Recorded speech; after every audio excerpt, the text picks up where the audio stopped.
우리는 지금 하나님의 사람이라면 반드시 경험해야 하는 경건훈련에 대한 말씀을 나누고 있습니다. 그 훈련 중 첫 번째 주제는 지난주에 했던 영혼의 파산에 관한 것이었습니다.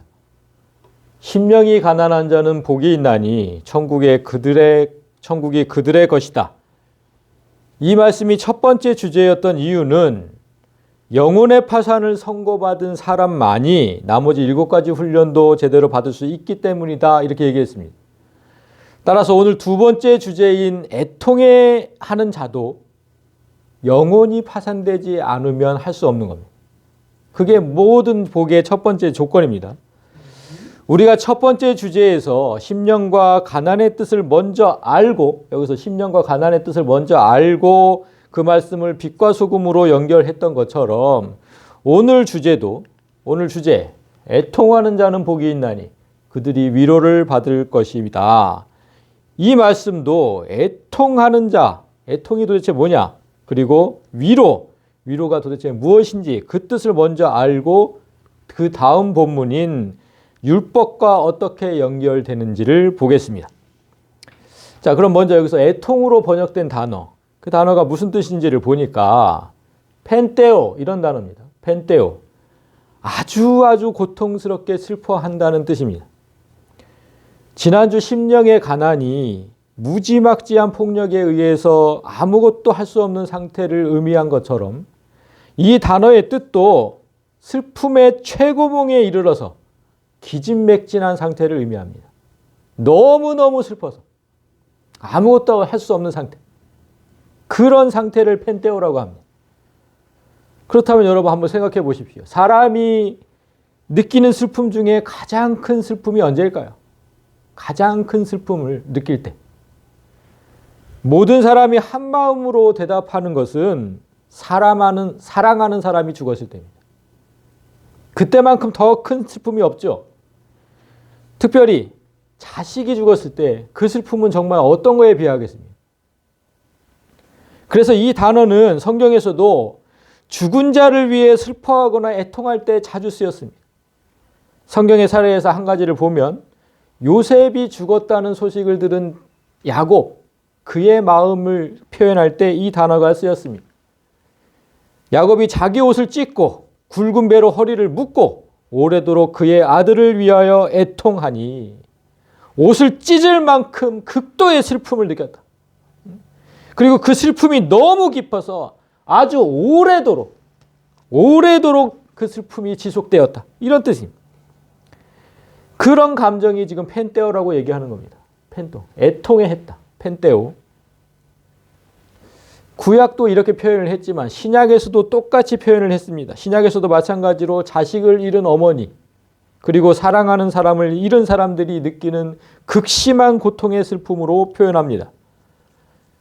마리아가 가서 예수와 함께 하던 사람들이 슬퍼하며 울고 있는 중에 이 일을 알림에 여기서 슬퍼하며가 펜테오입니다. 애통하다. 그러니까 예수님께서 돌아가신 후에 예수와 함께 하던 사람들이 느꼈던 그 슬픔, 너무너무 극심한 그 슬픔. 지금 사람이 가장 큰 슬픔을 느낄 때는 사랑하는 사람을 잃었을 때라는 사실을 성경이 계속해서 증명하는 겁니다. 따라서 예수님은 지금 뭐라고 얘기하시는 겁니까? 자식을 잃은 것만큼, 사랑하는 사람을 잃은 것만큼의 슬픔이 있는 자가, 그런 자가 복이 있다, 이렇게 얘기하신 겁니다. 그가 하늘의 위로를 받을 것이다. 참 생각해 보면 그랬습니다, 여러분. 지난 주일에 이어서 우리 성도들이 이 땅에서 살아가는 게 너무너무 힘들다는 것을 지금도 또 느끼게 되는데요. 지난주에 영혼이 파탄에 이를 정도로 깨져야 복이 있다고 했는데, 근데 오늘은 또 자식을 잃은 슬픔만큼 늘 애통해야 복이 있다. 우리 성도는 맨날 왜 이러고 살아야 되니까 도대체. 그리고 지금 오늘 말씀은 더 좀 그런 게 뭐냐면요. 여기 보세요. 애통하는 자가 지금 받는 복이 뭡니까? 위로예요, 위로. 아니, 자식을 잃은 그런 슬픔을 당한 사람이 얻는 복이 고작 위로입니까? 위로? 제가 좀 그 위로라는 말만 들었을 때 좀 이게 별로 복이라고 생각되지 않은 이유가, 우리도 장례식장에 가면 가족을 잃은 사람들을 위로하잖아요. 그런데 그 위로를 받는 사람들이 그 위로를 복이라고 생각하냐는 거예요. 그 복이라고 생각합니까? 그렇게 생각하는 사람은 없습니다.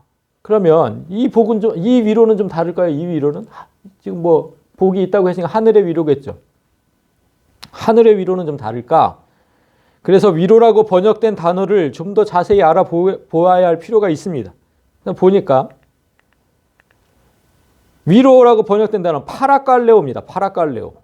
그런데 뜻이 위로가 아니네. 부르다, 초청하다 이런 뜻이에요. 제가 지금 파란 거와 빨간 걸로 해놓지 않았습니까? 파란 거는 지금 옆에서라는 전치사입니다. 전치사. 그래서 깔레오는 부르다, 초청하다는 뜻이고, 그러니까 두 개를 합해 놓으면 옆으로 부르다, 옆으로 초청하다 이런 뜻이에요. 위로하고는 좀 느낌이 너무 좀 다르죠. 위로는 너무 슬퍼하지 말라고 몇 마디 말로 할 수 있는 것이지만, 이 단어는 하나님께서 지금 내 옆으로 오라고 부르시는 거예요. 내 옆으로 오라. 초청하시는 의미. 그런 뜻이에요. 그런데 오늘 이 단어가 오늘 본문에서는 어떻게 쓰였냐면, 이 파라칼레오는 그냥 원형이고 원형. 오늘 본문에서는 이렇게 쓰였어요. 파라끌레 떼손타이. 파란 거 똑같이 옆에서. 끌레 떼손타이는 미래 수도형이에요. 파라칼레오의 미래 수도형. 그래서 앞으로 이렇게 될 것이다죠. 앞으로 이렇게 될 것. 그래서 우리 한글 성경도 번역을 그렇게 해놓은 거죠. 앞으로 네가 위로를 받을 것이다. 위로를 할 게 아니다. 받을 것이다. 이렇게 해놓은 것이죠. 그러면 우리가 지금 이 뜻이 옆으로 부르신다는 뜻이었잖아요. 옆으로 부르신다. 이거를 미래 수동형에 붙이면 이렇게 되는 거예요. 애통해 하는 너는 장차 내 옆에 앉게 될 것이다. 미래 수동형. 너는 장차 내 옆에 앉게 될 것이다. 이렇게 번역할 수 있습니다. 하나님 옆에 앉게 될 거예요. 그럼 하나님 옆이 어디입니까? 하나님 우편이죠. 하나님 우편. 우리가 매주 고백하는 그 사도신경에는 하나님 우편에 예수님이 앉아 계신다 그랬어요. 예수님이. 그런데 우리가 그 자리에, 예수님 자리에 앉게 될 것이라는. 이게 좀 놀라운 일이죠. 이게 뭐 어떤 생각 믿어지지도 않죠. 이 말씀이 진짜 사실이라면 진짜 엄청난 복이에요. 엄청난 복. 우리는 처음에 위로라고 해서 별로 아닌 것 같이 느껴졌는데, 이거 엄청난 복인 거죠. 근데 대부분의 성도가 이 사실을 되게 어려워하죠. 어떻게 내가 예수님 자리에 앉습니까? 나는 그냥 천국에만 가도 그걸로 족합니다. 되게 어려워해요, 이 말씀을. 그래서 이걸 그냥 진짜 뭐 이런 뜻이다 해서 그렇게 얘기하면 될 것이 아니라, 성경은 성경이 증명한다. 성경의 자증성. 이 말씀도 하나님 우편에 앉게 된 것이라는 이 말씀도 성경의 다른 곳에서 분명하게 증명을 해줍니다. 볼까요? 에베소서 1장 20절에 보면 일단은 그의 능력이 그리스도 안에서 역사하사 죽은 자들 가운데서 다시 살리시고 하늘에서 자기의 오른편에 앉히사. 여기서 그는 하나님입니다. 예, 하나님의 능력이 그리스도 안에서 역사. 이건 지금 예수님을 얘기하는 거예요. 예수님을. 그리스도 안에서 역사를 하셨어요. 그 능력이. 그래서 예수님이 죽은 자들 가운데서 다시 살아나셨고 하늘에서 자기의 오른편에 앉으셨다. 예수님을. 1장 20절에서는 분명히 예수님에 대해서 이렇게 말씀하셨는데 2장으로 가면 이렇게 얘기를 하세요. 긍휼이 풍성하신 하나님이 우리를 사랑하신 그 큰 사랑을 인하여. 이제 우리가 나오죠. 그래서 허물로 죽은 우리를 그리스도와 함께 살리셨고, 근데 그거 우리가 다시 살아난 이유는 가로쳐놓고 얘기를 해놨어요. 너희는 은혜로 구원을 받은 것이다. 네가 뭘 해서 그렇게 된 게 아니라 전적으로 은혜로. 그런데 다음 6절이 놀랍습니다. 또 함께 일으키사, 예수와 함께 일으키사 그리스도 예수 안에서 함께 하늘에 앉히시니. 예수님과 함께 하늘에 앉히시다. 하나님 우편에 예수님 앉아 계신 그곳에. 그러니까 의심하지 마세요. 성경이 분명히 말씀하신 거예요. 우리를 그렇게 하시겠다고. 그러면 여러분, 이제 뭘 망설이겠습니까? 분명히 증명이 됐잖아요. 우리가 하나님 우편에 앉게 될 거라고. 망설이지 말고 무조건 애통해 해야죠. 이제 무조건 애통해 해야죠. 그것만이 이제 우리의 목표가 돼야 되는 거죠. 그런데 문제는 뭡니까? 도대체 뭘 애통해야 되는지 모르겠네. 뭘 애통해야 되는지를. 지난주에 심령이 가난하다는 뜻을 설명해 주시지 않은 것처럼 그냥 넘어갔잖아요. 애통으로. 설명하지 않은 것처럼 오늘도 애통하는 자가 복이 있다고만 하셨지 무슨 이유로 애통해 하라는지 도무지 얘기를 안 하잖아요. 그래서 인터넷에 제가 이 구절을 쳐봤더니 목사마다 해석이 다 달라요. 이것 때문에 애통해야 된다. 저것 때문에 애통해야 된다. 가지각색으로 다 그냥 해석을 해놨어요. 근데 그들의 그 해석의 문제가 뭐냐면 예수님이 그것 때문에 애통해야 한다는 증거 구절이 없어요. 그냥 자기 생각을 얘기하는 거예요. 그러니까 다 다른 거예요. 이건 문제인 거죠. 이건 문제. 예수님이 그것 때문에 애통해야 하라는 증거가 어딨냐고. 말이 안 되는 거예요. 그냥 그들의 추측일 뿐이에요. 그런데 제가 그 많은 추측 중에 아직도 제 기억에 남아있는 게 있어요. 너무 충격적이어서. 그 중에 뭐였냐면 예전에 이제 몇 년 벌써 지났죠. 세월호 비극이 터졌을 때. 그때 많은 목사들이 이 말씀을 가지고 말씀을 전하면서 애통하는 자가 복이 있나니 이걸 가지고 말씀을 전하면서 뭐라 그랬냐면 이렇게 얘기를 했어요. 유족들에게는 정말 죄송하지만 이 비극은 우리나라를 살리기 위해 일어난 것입니다. 하나님은 도무지 회개하지 않는 이 민족을 더 큰 멸망에서 살리시려고 애통해하고 울게 하신 것입니다. 이제 하나님은 우리를 위로해 주실 것입니다. 이 본문을 가지고 애통과 위로를 이렇게 얘기를 했어요. 전 정말 너무나 어이없고 한심하기 그지없는 망발이라고 생각합니다. 세상 사람들이 하나님을 저주하라고 아주 그냥 고사를 지내는 거예요. 이거는 그냥 고사를 지내는 거. 목사들이 앞장서 가지고. 한번 생각해 보십시오. 그때 얼마나 많은 10대가 죽었습니까? 그런데 하나님께서 도무지 회개하지 않는 이 어른들을 살리려고 그 많은 어린애 자녀들을 다 죽이셨다는 거예요. 지금 이렇게 얘기하는 거예요. 그게 말이 됩니까? 아니 왜 어른들을 살리려고 애들을 죽입니까? 도대체 하나님을 왜 이렇게 만드는 거냐고. 아니 애통의 뜻이 뭐라 그랬습니까? 방금 전에 애통의 뜻이 특별히 자녀를 잃었을 때 느끼는 그런 큰 슬픔이라고 했잖아요. 그렇다면 지금 세월호에서 자식을 잃은 사람들이 복이 있다는 거 그거밖에 더 되냐고. 이렇게 설교하면. 그 무슨 망발입니까? 그 사람들이 복이 있다니. 지금 이런 현상이 일어나는 이유는 목사들이 막 이렇게 얘기하는 이유는 뭡니까? 예수님께서 무슨 이유로 애통해 하라는지 말씀을 안 하셨기 때문에. 그러니까 그냥 멋대로 해석을 하는 거예요. 따라서 이런 망발을 하지 않으려면 대체 무엇 때문에 그런 극도의 슬픔을 느끼라고 하셨는지 그 증거 구절을 찾아야 되는 거예요. 그 설명하는 구절. 그걸 찾으려고 노력을 해야 되는 거예요.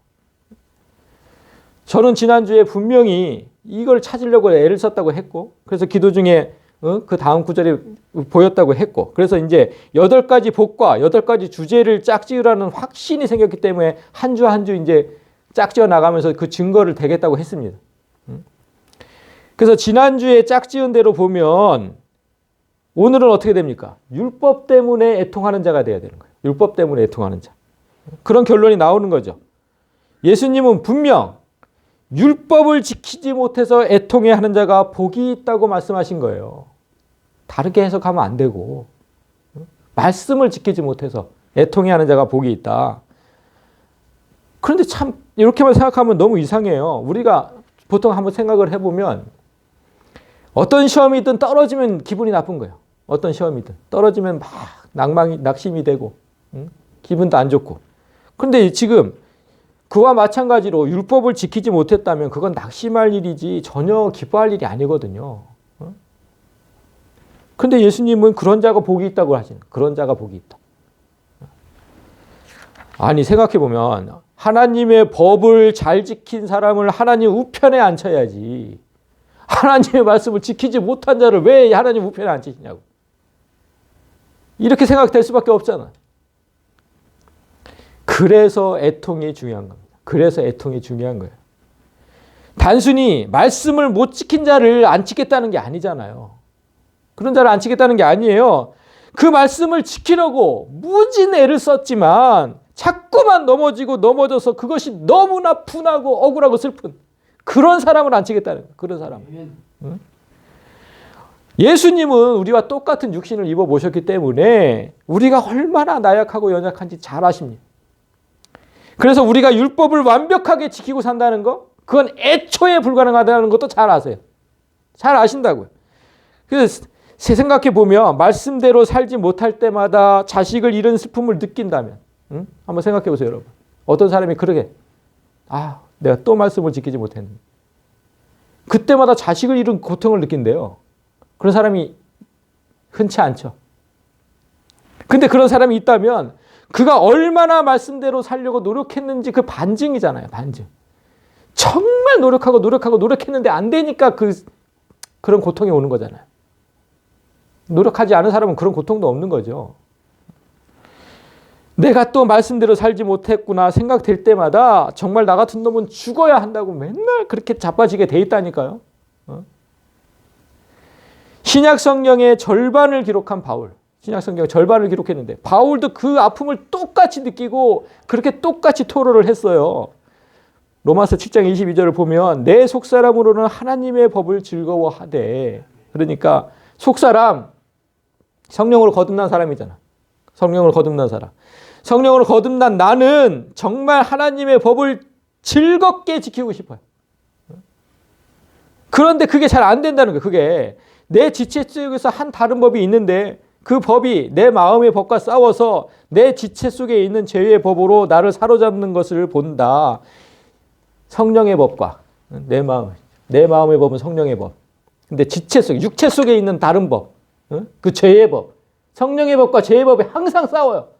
근데 누가 이기냐면 내 지체 속에 있는, 육체 속에 있는 그 죄의 법이 항상 이긴대요. 나를 사로잡는 것을 본다.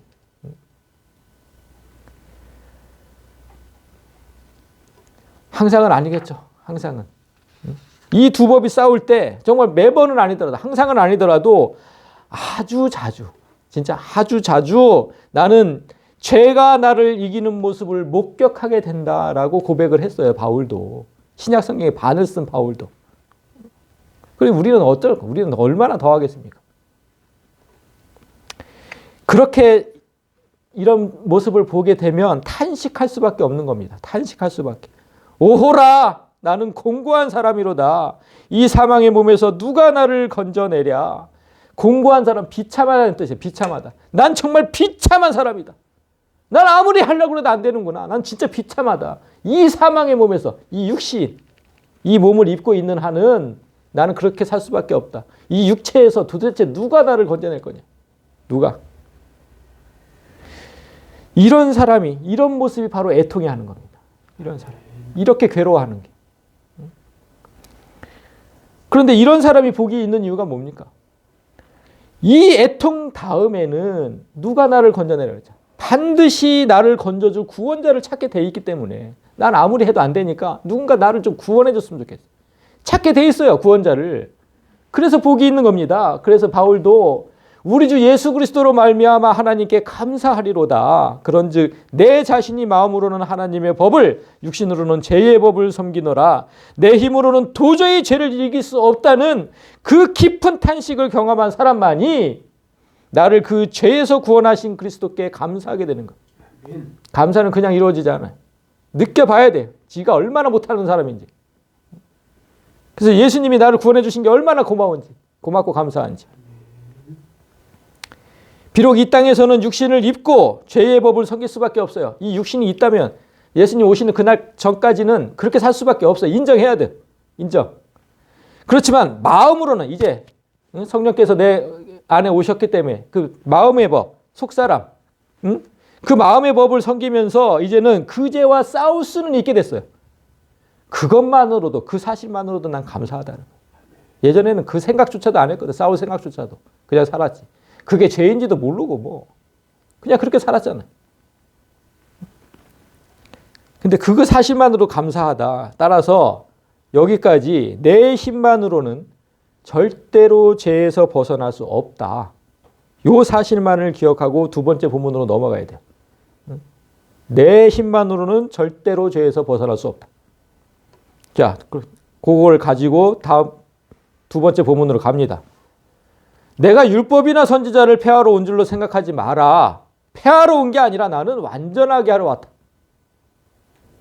두 번째 본문이 이렇게 시작합니다. 여기서 율법이나 선지자가 뭡니까? 율법이나 선지자를 한마디로 얘기하면 구약 성경입니다. 구약 성경. 율법 특별히 모세 오경이고 선지자, 선지서, 응? 구약 성경을 의미해요.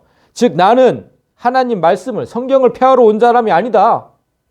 나는 완전하게 하러 왔다. 지금 이 얘기거든요. 이상하죠. 뜬금없이 그냥 처음부터. 예수님은 분명히 우리가 말씀 자체라고 얘기해요. 말씀의 주인. 응? 말씀 자체이신데 뜬금없이 나는 성경을 폐하러 오지 않. 완전하게 하러 왔다. 이렇게 얘기하신 이유가 뭘까요? 이렇게. 아무 이유도 없이 이렇게 얘기하실 이유는 없죠. 무슨 뜻이냐면 누군가에게 그런 공격을 받았다는 거 아닙니까? 저 사람은 말씀을 폐하러 온 사람이라고. 이 공격을 받았으니까 지금 이게 항변하시는 거잖아요. 우리가 잘 아는 장면들만 생각해봐도 그렇게 공격을 받았던 장면이 많이 있어요. 응? 예수님은 안식일에 사람을 살리셨고, 유대인법은 절대로 살리면 안 되거든요. 안식일에는 사람이 죽어가도. 근데 또 미리삭을 잘라서 드셨잖아요. 그냥 굶어지혈증 그런 짓을 하면 안 돼요. 유대인법은. 응? 그리고 바리새인들이 죄인이라고 생각하는 자들과 어울려서 다니셨고 식사도 하셨고. 아주 그냥 모세 오경에 기록된 안식일법, 정결법을 수시로 어겼다고 지금 정죄를 하는 거예요. 예수님은. 그런데 문제는 예수님께서 지키지 않았다는 그 법이 하나님의 법이 아니라 사람의 법이라는 데 있는 거죠. 그건 다 사람이 만든 법이에요. 사람이 만든 법. 사람의 법을 하나님께서 지키지 않았다고 지금 뭐라고 하는 거예요. 예수님 하나님이신데 쥐들이 만들어 놓고 법을 왜 이 법을 안 지켰냐고 하나님한테 뭐라고 하는 꼴이라고. 예수께서 그 법을 지키지 않은 이유가 뭡니까? 그 법이 사람을 죽이기 때문이죠. 사람을 죽이기 때문에. 그들이 만든 법에 따르면, 자, 오늘날로 얘기할게요. 오늘날로 얘기하면, 주일에 사람이 죽어가도, 여기서 누가 죽어가요? 절대 응급처치를 하면 안 돼요. 그 하나님의 법을 어기는 거니까. 죽도록 놔둬야 되는 거예요. 이 말이 됩니까? 굶주린 사람들이 교회에 왔어요. 지금 이 시간에 왔어, 교회. 근데 뭔가 주일이기 때문에 뭔가 음식을 만들어서 대접하면 큰일 나요. 그 하나님 법에 어긋나는 그거는. 이렇게 법을 만들어 놨다고, 이렇게. 오랜만에 가족들이 모였어. 요즘엔 다 핵가족이라서 다 떨어져 사는데. 오랜만에 주일날 가족이 다 모였어. 그래서 외식을 하러 나갔거나, 어디 놀러를 바람 쐬러 갔거나. 악질 반동 문제라니까요, 그건. 악질 반동 문제. 이런 게 다 사람이 만들어 놓은 법이라고, 이런 게. 그럼 이런 법을 만들어 놓고 지키라고 하니까 예수님께서 지키시겠냐고. 다 사람을 죽이는 법인데. 그래서 예수님은 하나님의 법을 어떻게 말씀하셨냐면, 그래서 그들에게 이렇게 얘기를 하세요. 네 마음을 다하고 목숨을 다하고 뜻을 다하여 주 너의 하나님을 사랑하라 하셨으니 이것이 크고 첫째 되는 계명이요 둘째도 그와 같으니 네 이웃을 내 자신같이 사랑하라 하셨으니 이 두 계명이 온 율법과 선지자의 강령이니라. 아까 방금 전에 얘기했듯이 온 율법과 선지자는 성경 말씀을 딱 두 가지로 요약해라 그러면 이거라는 거예요. 두 가지로 요약해라. 그럼 하나님을 사랑해라 하나, 이웃을 사람을 사랑해라 사람을. 이게 성경 전체를 요약한 두 가지라는 거예요. 예수님은. 그런데 사람들이 만든 법은 하나님을 잔인한 사랑으로 만들었고 아무것도 하지 말라잖아요. 죽든가 말든가. 그게 하나님의 법이라고. 아니 하나님을 얼마나 잔인하고 인정머리 없는 하나님 신으로 만들어놨는지. 아까 그 목사랑 똑같은 거예요. 진짜 하나님을 사람들이 멀리하라고 고사 지내는 거나 똑같은 거지. 무슨 안 그렇습니까? 그리고 사람을 얽매이고 죽이잖아. 꼼짝을 못하게 한다니까. 사람을 얽매요, 얽매. 그리고 죽이고. 그게 그들이 만든 법이에요. 따라서 예수님은 하나님을 사랑하고 사람을 사랑하는 그 율법 정신을 완전하게 하려고 내가 왔다고 지금 말씀하신 거예요. 니들이 만든 법은 다 틀렸어. 다 틀렸어. 그건 율법 정신과 완전히 반대되는 거야. 그거는. 나는 그걸 폐하고 니들이 만든 거. 하나님의 말씀을 완전하게 하러 그렇게 온 거다. 이렇게 얘기하신 거죠. 그래서 17절 말씀을 첫 번째 본문과 연결하면 이렇게 됩니다. 말씀대로 살지 못해서 애통해하는 자가 복이 있다. 그런데 나는 말씀대로 살지 않은 자가 아니고 오히려 그 말씀을 완전하게 지키려고 온 사람이다. 이렇게 연결이 되는 거예요. 그러니까 애통하는 자와 율법이 연결되는 게 맞잖아요. 증거가 있어야지. 증거가. 뭘 애통해 하라고 했는지 증거가 돼 있어야지. 사람은 어떻게 해도 하나님의 법을 완벽하게 지키며 살 수 없어서 애통해 합니다. 우린 정말 하나님을 사랑하고 사람을 사랑하는 일에 완벽할 수 없어요. 얼마나 자주 하나님을 만홀히 여기면서.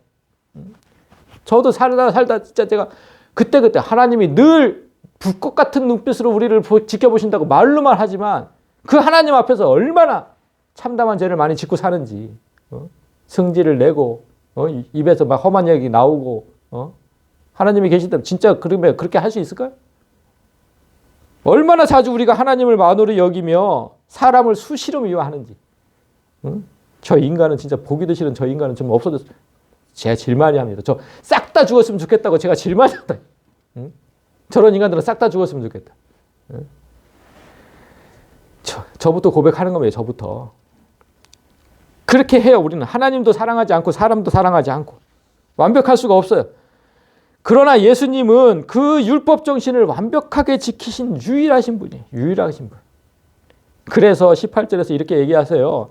진실로 너희에게 이르노니 천지가 없어지기 전에는 율법의 1.1획도 결코 없어지지 않냐고 다 이루리라. 아니 세상의 끝날이 올 때까지 이 사랑의 법은 하나도 없어지지 않는다. 예수님이 계시는 한은 그렇잖아요. 어떻게 없어져? 예수님은 없어지는 분이 아니신데. 그런데 특별히 지금 천지가 없어지기 전에는 이 뜻은 세상의 끝날이 올 때까지, 세상의 끝날이 올 때까지. 율법은 그때까지, 율법은. 예수님이 다시 오시면 그 율법 자체도 없어지는데 아무튼 그때까지는 절대 1.1획도 결코 없어지지 않을 거예요. 이 사랑의 법은. 그런데 여러분, 여기 한 가지 짚고 넘어갈 게 있습니다. 예수님은 분명히 율법이 이렇게 사랑의 법이라고 얘기했어요. 하나님을 사랑하고 사람을 사랑하고. 그게 딱 요약하면 딱 두 개다. 그 사랑의 법이라고 했는데 성경의 다른 것을 보면 그렇게 얘기하지 않아요. 반대로 얘기하는 것 같아요. 율법은 사람을 정죄하는 법이라고 얘기를 해요. 정죄하는 법이라고. 그래서 잠시 이제 우리가 율법에 대해서 얘기를 할 건데 율법 하면 딱딱하고 어렵게 느끼는 분들이 대부분이에요. 성도들 중에서도 율법 하면 또 오늘 설교가 막 졸리겠구나 이렇게 생각하는 분들이. 사법 공부하는 사람들이 되게 어려워하는 것처럼 하나님의 법도 그렇죠. 그래서 뭐 레위기 보려면 되게 어렵잖아요. 율법이 다 전체적으로 차지하고 있는. 그렇게 느껴져요. 그래서 신학 공부하는 사람들은 다 알겠지만 뭐 율법의 3가지 용도라 그래가지고 아무튼 엄청나게 길어요. 그 내용이. 뭐 딱딱하기도 하고 어렵기도 하고 율법의 3가지 용도. 근데 오늘은 제가 그런 딱딱하고 어려운 얘기를 하려는 게 아니라 그 법을 왜 주셨는지만 오늘은 생각해 보면 됩니다. 하나님께서 사람에게 율법이라는 걸 도대체 왜 주셨을까? 이걸 우리가 그때도 성경 공부하면서 한번 배운 적이 있어요. 하나님께서 사람에게 율법을 주신 첫 번째 이유, 그게 뭐냐면 죄를 깨닫게 하기 위해. 죄를 깨닫게. 좀 더 자세히는 내가 죄인임을 알게 하는 목적으로 율법을 주신 겁니다. 아니 우리나라에 법이 없다면 죄인이 없잖아요. 우리나라에 법이 없다면. 그 법을 만들어 놓고 그걸 지키지 못하면 네가 이 죄를 지었다 이렇게 하는 거잖아. 그래서 법이 없어서 처벌하지 못한다는 그런 뉴스들을 제가 본 적이 있어요. 막 최첨단 범죄들이 막 늘어나고 있는데 아직 법이 거기까지 못 따라가는 거예요. 이런 법을 만들지 못한 거예요. 그러면 법이 없어서 처벌을 못한대요. 아무리 악독한 놈이라도. 그러니까 법이라는 건 사람을 진짜 죄인으로 만드는 기능을 하죠. 이처럼 율법을 주신 이유도 네가 죄인이라는 걸 좀 깨달으라는 거거든요. 그렇게 주신 게 첫 번째 목적이에요. 뭐 3가지 용도가 있다고 그랬는데 그 첫 번째 용도가 그래서 성경도 뭐라 그러냐면 누구든지 율법책에 기록된 대로 모든 일을 항상 행하지 않은 자는 저주 아래에 있는 자라. 하나님께서 주신 법대로 항상 행하지 않으면 항상 아주 그냥 항상이 뭡니까? 완벽하게 해라는 거잖아. 완벽하게 항상이라는 거. 아니 어떻게 이게 가능해요? 응? 항상 행하지 않은 자는 저주 아래 있다. 그러니까 그렇게 행하지 않으면 네가 죄인이다. 그래서 영원히 저주를 받고 불못에 들어갈 것이다. 이렇게 말씀하신 거예요. 그래서 성경은 율법의 기능을 정확하게 정의를 해줘. 율법의 행위로 그의 앞에 의롭다 하심을 얻을 육체가 없나니 율법으로는 죄를 깨달을 뿐이다. 율법은 죄만 깨닫게 할 뿐 완벽하게 지킬 수 있는 사람은 단 한 명도 없으니까 의인은 단 한 명도 없다 그 뜻이잖아요. 의롭다 하실 육체가 단 한 사람도 없다. 그냥 죄를 깨닫게 할 뿐이에요. 죄를 깨닫게. 아, 내가 죄인이구나. 이것만 깨닫는 거예요. 율법으로는. 그럼 어떻게 해야 됩니까? 그냥 다 깨달았으면 다 죽어야 됩니까? 그건 아니죠. 그건 성경이 하나님 앞에서 의인이 되는 유일한 방법을 알려줘요. 그 말씀이 여기 있습니다. 하나님 앞에서 아무도 율법으로 말미암아 의롭게 되지 못할 것이 분명하니 니들은 절대로 의롭지 못하게 될 것을 분명하다. 분명해. 응? 분명하니. 그러니까 오직 의인은 믿음으로 살리라 하였습니다. 사람이 의인이 되는 방법은 오직 예수 그리스도를 믿는 그 믿음으로만 가능하다. 응? 여기서 성도들이 잘 모르는 게 뭐냐면 그냥 예수 그리스도를 믿는다는 게 뭐냐고 도대체. 그리스도를 믿는다는 게 무슨 뜻인지를 잘 몰라요. 뭘 믿어야 되냐면 하나님의 법을 완전하게 우리는 지키지 못하니까 그 법을 완전하게 지키신 그 예수님의 의, 그 의가 곧 나의 의가 됐음을 믿는 거예요. 그 의가 내 믿음이라는, 내 의라는 걸. 그걸 믿고 그렇게 예수와 나는 하나다. 예수와 나는 하나. 그 믿음으로 우리는 구원을 얻는 거예요. 그냥 무작정 예수를 믿는다고 그렇게 생각하면 뭘 믿는지 모르잖아요. 예수의 의가 내 의가 되었고 예수와 나는 하나다. 그래서 예수께서 지금 하나님 우편에 계시다면 나도 우편에 있는 거고 그 믿음, 그 믿음. 그러므로 누구든지 이 계명 중에 지극히 작은 거 하나라도 버리고 또 그같이 사람을 가르치는 자는 천국에서 지극히 작다 일컬음을 받을 것이요 누구든지 이를 행하며 가르치는 자는 천국에서 크다 일컬음을 받으리라. 그러니까 뭐 하나라도 버리면 안 된다는 겁니다. 뭐 하나라도 버리면 안 돼요. 예수님께서 모든 율법을 완전하게 지키셨고 그 의가 우리에게 전가된 것인데 그 중에서 뭘 버리냐고 도대체. 그거 버리면 되겠습니까? 그걸 다 지키셨다니까. 그걸 버리면 그 예수님의 의 중에서 뭔가 요만큼 떨어져 나가는 그 꼴밖에 더 되냐고. 왜 버리냐고 도대체 말씀 중에서 뭐를. 근데 예수님께서 이렇게 말씀하셨다는 건 뭐예요? 그 당시에 버리는 자가 있다는 거 아니야. 그 당시에 버린 자가 있었다는 거예요. 그런데 그때만 있었겠냐고. 요즘에도 말씀을 버리는 자들이 있습니다. 요즘에도. 아무리 생각해도 이 말씀은 현대와는 맞지 않는다는 거예요. 아무리 생각해도. 그럼 그 말씀을 버려요. 이 당시에, 그 당시에, 2000년 전, 3000년 전, 그 당시에만 통용되는 말씀이지. 오늘날에는 적용되지도 않아. 그럼 버리죠. 하나님 말씀을 그렇게 생각하는 사람들이 난 진짜 이해가 되지 않아. 그럼 뭐는 그걸 어떻게 판단할 겁니까? 그렇게 해서 버리는 사람이 있어요. 그리고 뭐 또 사람들이 듣기 거북해하는 말씀들, 그런 말씀들은 또 강조하지 않아요. 그건 소홀히 여기는 거고 작게 여기는 거거든요. 말씀을 강조하지 않는다는 건 그냥 읽고만 넘어가는 거죠. 읽고만. 그러니까 사람들의 눈치를 보는 거죠. 지금 그런 사람들 얘기하는 거예요. 버리든지 소홀히 하든지 작게 여기든지 지극히 작은 것 하나라도 버리고 또 그같이 사람을 가르치는 자, 특별히 목사들 가르치는 자, 그런 자는 천국에서 지극히 작다 일컬음을 받을 것이다. 그런데 진짜 여기서 주의 깊게 볼 게 그런 자들도 지금 천국에 있다는 거잖아요. 천국에. 그렇게 말씀을 가르치는 사람도 천국에 있다는 사실. 지극히 작은 자로 취급받을 뿐 천국에는 들어간대요. 이건 뭐 정말 다행이라고 생각해야 됩니다. 다행이라고. 그렇게 가르쳤는데도. 그러니까 예수님의 뜻은 그거예요. 성경을 잘 몰라서 그런 것이라고 여겨주시는 거죠. 불쌍히 여겨주시는 거예요. 말씀의 뜻을 잘 몰라서. 어떻게 우리가 성경 전체를 진짜 완벽하게 알겠습니까? 그래서 몰라서 그럴 수 있다. 몰라서. 그래서 천국에서 그냥 천국은 간다. 지극히 작다 일컬음을 받을 뿐이지. 그런데 천국에서 큰 자를 얘기하시잖아요. 이제. 그럼 천국에서 큰 자는 누구냐? 일을 행하며 가르치는 자는 천국에서 크다. 여기서 이 일이 뭐예요? 아까 그 18절 이걸 얘기하시는 거예요.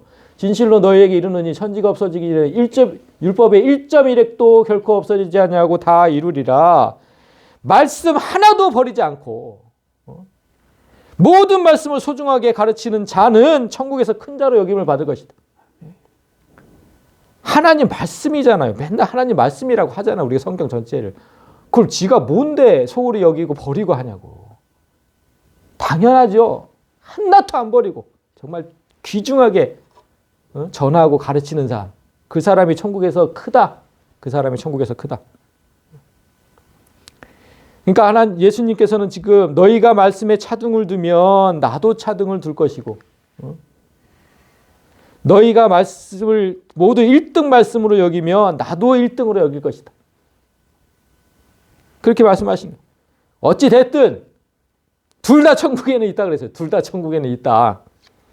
그런데 다음 절 20절을 보면 절대로 천국에 들어가지 못하는 자들을 얘기를 해요. 이제 내가 너희에게 이르노니 너희 의가 서기관과 바리새인보다 더 낫지 못하면 결코 천국에 들어가지 못하리라. 천국에 절대로 들어가지 못하는 사람들. 여기서 서기관과 바리새인이 나왔는데 서기관과 바리새인이 누굽니까? 당시 유대 사회에서 신앙심이 가장 깊은 자들로 정평이 나 있던 사람들. 당시의 서기관과 바리새인보다 더 율법을 연구하고 정확히 지키려고 노력하는 사람들은 요즘에도 없습니다. 이 시대에도 없어요. 그만큼 이 사람들은 정말 대단했습니다. 대단했어. 어떻게 하면 하나님 말씀을 잘 지킬 수 있을까? 그것만 연구했다니까요. 그것만. 그러다 보니까 그런 부작용이 나오는 거죠. 너무 많은 사람이 뭘 만들어낸 거니까. 어쨌든 처음 시도는 너무 선했죠. 어떻게 하면 잘 지킬 수 있을까? 그러니까 이런 사람은 요즘에도 없어요. 요즘에도. 그런데 예수님은 지금 이들보다 낫지 못하면 천국에 들어가지 못한대요. 너무 심한 거 아닙니까? 어떻게 천국에 들어갈 사람이 없다는 거예요. 이 서기관과 지금 바리새인을 요즘 말로 얘기하면 서기관은 정말 신대원 교수라고 얘기할 수 있어요. 가르치는 진짜 평생 그냥 율법을 연구하고 가르치는 사람들이니까. 신대원 교수들 그리고 바리새인은 뭐 목사라고 해봅시다. 그러면 신대원 교수나 목사보다 못한 성도는 다 천국에 못 들어간다.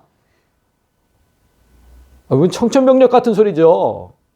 지금 딱 그 말씀이거든요. 이 당시에 사람들한테는 그 소리로 들린 거예요, 지금. 이게 말씀이 됩니까? 누가 들어갑니까, 그럼 천국은 도대체? 아니, 더 낫지 못하면이라 그랬으니까 서기관과 바리새인도 못 들어간다는 거거든요. 그럼 들어갈 사람은 도대체 누구냐는 거죠. 누구냐? 오늘 첫 번째 본문에서 예수님이 뭐라 그러셨어요? 오늘 첫 번째 본문에서 말씀대로 살지 못한 것을 애통해 하는 것만으로도 하나님 우편에 앉을 것이다. 이렇게 말씀하셨잖아요. 그런데 지금은 신학 교수나 목사들보다 못하면 결단코 천국에 들어가지 못한다. 앞뒤가 안 맞잖아요. 앞뒤가. 왜 처음엔 이렇게 얘기하시고 지금은 이렇게 얘기하시냐는. 아니 아까 말씀을 버린 목사들도 천국에 있다면서요. 말씀을 버린 그런 사람들도 천국에 있다면서. 도대체 왜 우리한테는 이렇게 무거운 잣대를 들이미십니까? 이렇게 오해를 할 수 있다는 거예요. 이렇게. 이런 불만과 오해가 생기는 이유가 뭡니까? 아까 제가 설명드린 율법이 사람에게 어떤 기능을 하는지 잘 모르기 때문이에요. 지금 이런 오해가 생긴다면 그걸 아직도 이해를 잘 못하신 거예요. 첫 번째 본문에서 말씀대로 살지 못해서 애통해 하는 자는 내가 아무리 율법을 지켜서 구원에 이르고자 해도 절대로 불가능하다는 걸 뼈저리게 느끼는 사람이라고 했잖아요. 그 사람이 예수님과 함께 하나님 우편에 앉을 거라고 했습니다. 아까 분명히 이렇게 얘기했잖아요. 허물로 죽은 우리를 그리스도와 함께 살리셨고, 근데 그건 분명히 은혜로 구원을 받은 것이다. 은혜로. 또 함께 일으키사 그리스도 예수 안에서 함께 하늘에 앉히시니 이렇게 얘기했어요. 하나님 우편에 앉히신다. 나는 아무리 하려고 해도 안 되는 일을 예수께서 대신해 주셨기 때문에 전적으로 은혜로 받은 것이다. 은혜로 나는. 이 말씀을 가지고 다시 20절을 보세요. 20절을 다시 보시면 내가 너에게 이르노니 이렇게 너희 의가 서기관과 바리새인보다 낫지 못하면 천국에 들어가지 못한다고 하셨는데 서기관과 바리새인들은 이 은혜를 거부를 한 거예요. 이 은혜를. 하나님의 은혜가 아니라 자신들이 율법을 지켜서 구원에 이를 수 있다고 생각한 거예요. 그래서 그렇게 율법을 연구하고 그렇게 잘 지키려고 노력을 했고 그걸로 천국 가려고. 내가 뭔가를 해서 천국 가려고. 그런 사람들. 예수의 의를 전가받은 사람만이 천국에 들어갈 수 있는데 예수님이 분명히 그렇게 얘기하셨는데 이들은 철저하게 예수를 배격했거든요. 그러니 그들보다 못하면 당연히 못 가는 거죠. 지금 이게 중요한 거예요. 이게 중요한 거. 자, 여러분. 아까 세상의 법과 하나님의 법이 전부 정죄의 기능을 한다고 했어요. 정죄의 기능. 사람을 죄인으로 만드는. 그러나 세상의 법에는 없는 게 하나님의 법에 있는 게 있어요. 그게 뭐냐면 죄인을 구제하는 법이에요. 죄인을 구제하는 법. 세상의 법은 온전히 죄의 값을 치러야만 그 죄에서 자유롭게 되죠. 죄값을 치르지 않았는데 세상의 법이 너 그냥 자유롭게 그런 법은 없어요. 세상의 법은. 그렇지만 하나님의 법에는 죄값을 치르지 않고도 구원받는 법이 존재를 합니다. 우리가 다 지금 그렇게 된 거잖아요. 우리가 무슨 죄값을 치렀습니까? 다 그런데 구원받았잖아요. 죄값을 치르지 않고도 자유롭게 되는 법, 그 법 때문에 율법은 정죄하는 법인 동시에 사랑의 법인 거죠. 하나님의 법은 그래서 사랑의 법인 거죠. 세상의 법과는 달리. 그 율법의 원리에 따라 앞뒤 본문을 연결하면 이렇게 됩니다. 하나님의 법을 지키지 못해서 애통해하는 사람에게 예수님은 자신의 의를 주시며 위로하신다. 그 위로가 뭐예요? 그렇게 예수의 의를 가진 나를 의로운 자만 앉을 수 있는 하나님 우편에 앉히신다. 우편은 항상 의로운 자의 편. 그래서 양들은 우편에, 염소는 왼편에. 그런 구절도 있잖아요. 의로운 사람들만 앉는 곳. 하나님 옆자리. 지금 이게 오늘 본문의 핵심이에요. 이게 오늘 본문의 핵심. 이게 첫 번째 본문, 두 번째 본문을 딱 압축시켜서 한 문장으로 만들면 이렇게 되는. 근데 여기서 조금 더 깊이 들어가면 더 놀라운 것을 우리가 깨달을 수 있는데요. 우리가 예수는 맨날 곧 말씀이라고 그랬잖아요. 말씀이 곧 육신이 되어 이 땅에 오신 걸 믿습니다. 고백을 하잖아요. 따라서 예수께서 앉아 계시는 하나님 우편은 뭐라고 얘기할 수 있어요? 말씀의 자리라고 얘기할 수 있죠. 예수님의 자리는 꼭 말씀의 자리. 그래서 그걸 적용해서 얘기를 하면 이렇게 돼요. 말씀대로 살지 못해서 그토록 괴로워하는 당신에게 하나님께서 주신 복은 말씀의 자리에 앉히는 것이다.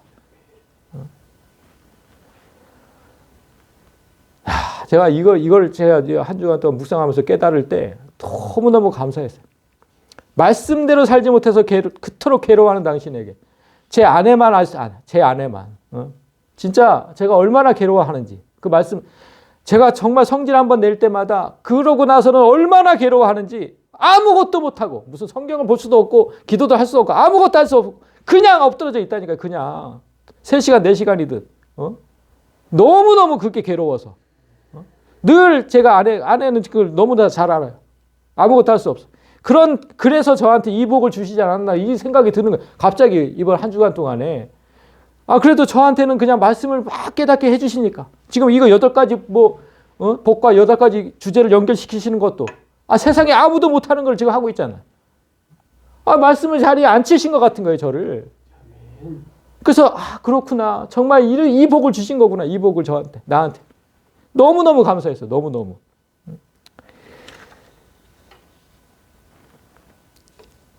오히려 이런 큰 복을 받기 위해서 이거 너무너무 큰 복인데 이런 큰 복을 받기 위해서 좀 애통해 하자는 거예요. 좀 애통해 하자고. 말씀이 좀 깨달아지는 그런 복을 받기 위해서 좀 애통해 합시다. 바울과 마찬가지로 신약에 바울이 있다면 구약에 이제 다윗이 있는데 그 다윗도 이 어쩔 수 없는 이 사망의 육체를 입고 있기 때문에 똑같은 죄를 졌어요. 너무나 참담한 죄를 졌다고.